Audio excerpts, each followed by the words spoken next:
What if Anakin Skywalker was granted the rank of Master after killing Count Dooku in Revenge of the Sith, and therefore being a Master before the Nightmares, and before Palpatine could manipulate him further? This was one of my favorite stories to ever write, so I hope you enjoy, and please subscribe, please hit the like button before we begin. It really allows me to continue making better and better content. It helps a ton, so thank you. And one more note, the fight between Dooku, Anakin, and Obi-Wan must be changed, and you'll see why. Alright. Enjoy. Our story begins with Anakin Skywalker and Obi-Wan Kenobi, heroes of the Clone Wars, fighting side by side versus Count Dooku. Their powers together and as a duo had increased dramatically over the war, but Dooku was still a formidable Sith Lord. The duel escalated as Dooku climbed the stairs, sending battle droids at the two of them. The Jedi cut down the droids and attacked Dooku from opposite sides, but the Sith Lord was ready, and in a swift motion he deflected a strong strike from Anakin, then kicked him to the corner. Anakin felt his body slam into the wall, and looked up to see Dooku begin choking Obi-Wan. But Obi-Wan had a determined look on his face. He looked to Anakin, locking eyes with him, and dropped his lightsaber. As Dooku turned, looking away to throw Obi-Wan, Anakin ignited Obi-Wan's lightsaber in the air, and in a split-second move, pulled it directly through Dooku. Obi-Wan fell to his knees, grabbing his throat as Dooku fell down as well, gazing at the hole in his chest. Anakin grabbed both blue lightsabers and told Dooku he was under arrest. It was too late, though. The Sith Lord could barely speak, and he took his final breath, falling to the side. Anakin hadn't fully intended to kill him, but he was doing what was necessary to save his former master. But with Dooku dead, this war would finish much sooner. Anakin helped Obi-Wan up, and they went to get the Chancellor. Palpatine was furious. Years of training Dooku for this moment wasted. The plan was to force Anakin to tap into the dark side, to get him forever started on the dark path. But instead, Dooku had failed, and Anakin was fully in the light. With a scowl, he accepted the result, and the three of them made their way off of the invisible hand. After an encounter with Grievous and a crash landing, Anakin smiled to Obi-Wan as he said, "Another happy landing." Mace Windu and the senators greeted the three of them and learned about the news of Dooku. He was surprised the Jedi had killed Dooku, but he didn't feel a trace of darkness within Anakin. As Anakin went off for his big day as the face of the Republic with the senators, Obi-Wan boarded a transport with Windu back to the temple. Windu was too curious to wait for a briefing in the council, asking what exactly happened, and Obi-Wan showed clear pride for his former student, saying Anakin did exactly what was necessary to save his life and to save the Chancellor. He wouldn't have killed Dooku if there was another option. He simply did what had to be done in that situation. Windu had a surprised look on his face, which made Obi-Wan chuckle. He knew the Jedi Council didn't exactly trust Anakin. He knew how they felt about Anakin, but he'd spent the last 10 years with the boy. He knew Anakin was good. And so as they landed at the temple, Yoda was waiting for them, and Obi-Wan had to explain everything again. He took a risk after explaining it all, though. He told Yoda and Windu that he requested that Anakin be considered for a promotion to Jedi Master. The two council members looked at Obi-Wan with surprise, but began to explain. Anakin had a hard path as a Jedi, leaving his mother, and immediately going through the death of Qui-Gon. His life at the temple was hard, as he never really fit in. Still, through all of it, he was the best Jedi General the Republic had, and he'd just spent more time away from Coruscant than any other Jedi, winning in the Outer Rim sieges. He'd become the face of the Republic, and now, in his first time back at Coruscant, he killed the Sith Lord in order to save Obi-Wan. And inside the temple, Obi-Wan explained the aura he carries. Younglings, Padawans, knights, and even some masters had begun looking up to Anakin. Through everything, he's become a great Jedi, despite some unknown dealings Obi-Wan acknowledged may be happening behind their back. Yoda and Windu thanked Obi-Wan for this, and sent him to get some rest. They would confer with the rest of the Jedi Council. Obi-Wan was satisfied. He knew how badly Anakin, his brother, wanted this. No matter how much he tried to deny it, he'd formed a real attachment to Anakin. And that night, Anakin fell asleep happier than he'd been in months. He was finally back home with Padme, his wife, together in their bed, and she was pregnant with his child. This had been one of the happiest days of his life. But as he slept, the nightmares hit him like a lightsaber stab. Nightmares of Padme dying in childbirth, and he awoke in a sweat, swearing he would not let these dreams come true. A few restless hours later, Anakin was awoken by his comlink beeping. It was Obi-Wan telling him to come to the Jedi Council. Time for the briefing on Dooku, Anakin thought. He was hoping Obi-Wan would be able to do it all, but this was his duty. Getting dressed and saying goodbye to Padme, he took off for the council. Upon arrival, Obi-Wan greeted him warmly outside the chambers. They were arriving at the same time. Anakin hadn't sensed a warmth like this from Obi-Wan in so long. Something was up. Obi-Wan told him that he looked tired, but today's council meeting should brighten his day. And Anakin entered the chambers and was told to stand in the middle. After a long silence, Mace Windu explained that Obi-Wan opened the council's eyes to Anakin's achievement, through the war and as a Jedi. Windu explained that Anakin was a Jedi that many younglings looked up to, and it was time the council show their appreciation for his loyalty. With that, Yoda asked Anakin to kneel. He ignited his green lightsaber, and, by the right of the council, Anakin Skywalker was a Jedi Master. Anakin couldn't believe it. He'd waited for this for a long time. He wanted this, but after last night's nightmares, he needed this. He barely held back tears of joy, thanking the council for this honor, and promising to show them that they made an excellent choice. Anakin turned to each council member, giving them a thankful nod, and then was dismissed. As he left, his walk turned into a jog, which ended up being a sprint to the council archives. Finally, he'd unlocked all the knowledge the Jedi could offer. Jocasta Nu greeted him, congratulating him on the promotion, as Anakin entered the restricted section for the first time. And Anakin quickly began searching the texts, but his comlink beeped. The Chancellor was requesting his presence. Not now, Anakin thought as he pocketed the device. He had work to do, and Anakin spent hours in there, reading whatever he could, listening to holocron recordings, his knowledge of the vast capabilities of the Force increasing. The more he researched, the more confident he was that he would soon find a solution to save his wife. Eventually, though, he had to leave. He could barely keep his eyes open. He felt like a kid again, learning about the Force for the first time. But the research would do him no good if he couldn't even stay awake. So, he went to Padme, telling her about the great news, and she was super proud of Anakin, and the two fell asleep together again. Anakin still had the nightmares, but he was able to ignore them a bit more, knowing he would find a solution. Palpatine sat alone in his office, frustrated. He was putting the nightmares in Anakin's head. The boy should be looking for a solution. He should be coming to him. What was going on?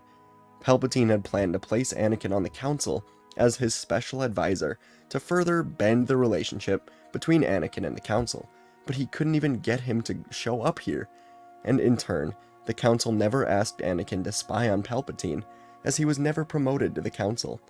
And Anakin spent the next couple days continuing his research, postponing another meeting with Palpatine, this time in the Opera Theater. And eventually, Anakin had a breakthrough. Force healing was a power he was familiar with, but he could never get it down. It wasn't something he had mastered ever. But now, he found the restricted data on it, detailing it from all aspects of the Force, teaching him how he could learn it. And Anakin dove headfirst into learning everything he could about Force healing. He read the texts on it, then began listening to holocron recordings. First, Ki-Adi-Mundi detailed using it to heal a broken collarbone of himself from a skirmish on Tatooine. Then a handful of Jedi from years ago that Anakin didn't recognize discussed this power. Then a holocron of Master Yoda appeared to detail the power. Anakin listened intently. Yoda detailed Force healing, and how a Sith Lord called Darth Bane mastered it long ago. He poured his agony, hatred, pain from the dark side into the Force to control the midichlorians and heal himself quickly. But no one would really talk about healing another person. Anakin was getting frustrated, but then he heard Yoda begin talking about this power again. Yoda said that a Jedi extremely powerful in the light side of the Force, would be able to master healing themselves, but also healing another. Anakin had it, and more hours of research into exactly this convinced him that he could save Padme. Sometime later, Anakin was called to meet with Obi-Wan near the Jedi Temple hangar. With the new abilities in mind, Anakin traveled and found Obi-Wan. He informed Anakin that he was assigned to travel to Utapau, where General Grievous was potentially hiding. Anakin said that he should go with, but Obi-Wan said the Council had a separate request for him. Go to Palpatine and inform him that Grievous has been found. The Council trusts Anakin to help Palpatine see that he must give up his emergency powers. Anakin acknowledged this mission, noting that the Council really does trust him, and headed over to Palpatine's office as Obi-Wan took off for Utapau. Upon arrival, Palpatine was extremely pleased to see him. Anakin apologized for not having seen him since the events aboard the Invisible Hand, as he was busy with new research. Palpatine felt a chill run down his spine, and he asked Anakin what he meant. Anakin revealed he was a Jedi Master, and Palpatine felt a surge of anger. The chain reaction of Dooku's failure may have foiled everything, and for the first time, Palpatine let his true feelings be felt. Anakin turned to him, asking Palpatine why he could feel his anger. Anakin felt the Force, and Palpatine took a risk. He began telling Anakin the Jedi would never be able to offer him what he needs. The power to save Padme's life could only be achieved through the dark side, through the Sith, not being a Jedi Master. And quickly, Anakin put the puzzle together. Palpatine was the Sith Lord. Anakin ignited his lightsaber and could feel the dark side surrounding the Chancellor. He was angry. He wanted to kill him, but he couldn't. He was unarmed. He would tell the Jedi about this. Through it all, Palpatine remained calm, telling Anakin he was doing good, which frightened him more than anything else. Disturbed, betrayed, broken, and feeling extremely dizzy, Anakin landed in the hangar and stumbled to Mace Windu. Windu helped him up, asking what was wrong, and Anakin revealed everything. He'd just learned how to save Padme as a Jedi, but Palpatine said he could only save her through the dark side. No, Anakin knew he was lying.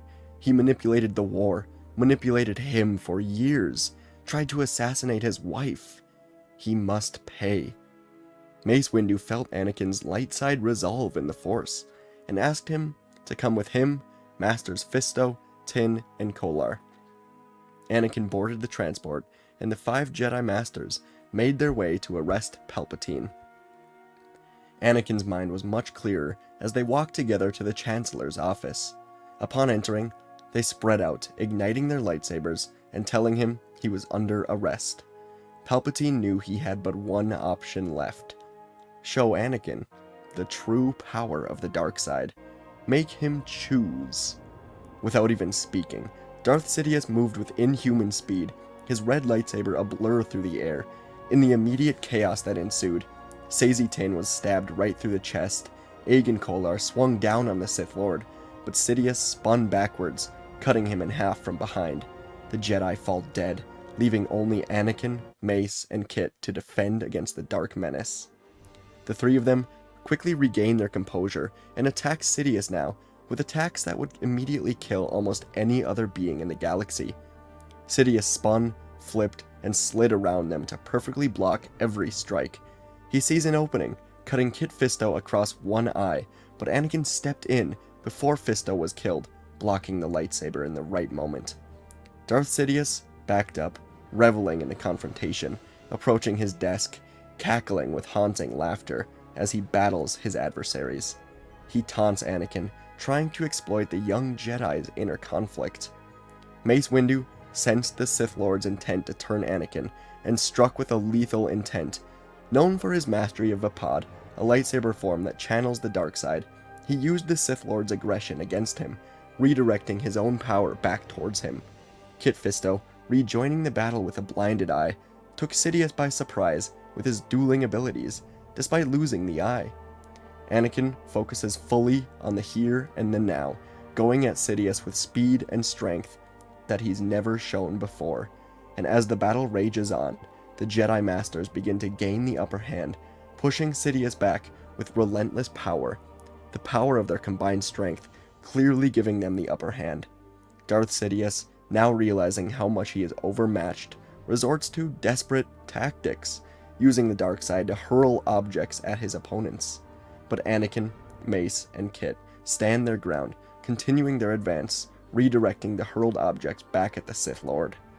Palpatine's lightsaber flew out of his hand, crashing into the window, and the Sith Lord seemed to be completely worn out and defeated. Mace Windu seized the opportunity, lightsaber held high as Palpatine fell to the ground, ready to deliver the final blow. But Sidious is not defeated yet. He's spent far too long hiding his power to go out like this.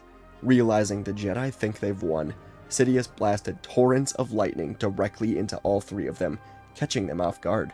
The Jedi thought he was done, but he was not. Windu and Fisto have their lightsabers thrown away, Anakin barely holding on to his. The window breaks into a million small pieces.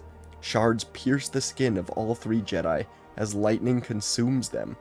Accessing the full power of the dark side, Palpatine laughs and throws Windu and Fisto out of the window to their death, focusing all of the lightning on Anakin. But in a surprising move, Anakin does not turn to Sidious. Instead, he reaches out with the Force, grabbing Windu and Fisto in the air. Sidious senses the power in Anakin as the Jedi slowly pulls the other Jedi Masters back. Sidious increases the lightning again, and Anakin stumbles, but remains focused on bringing the Jedi back. Sidious yelled at him to choose. Let the Jedi die and join him, or save the Jedi and die. Choose to save Padme. But Anakin wasn't listening to him any longer.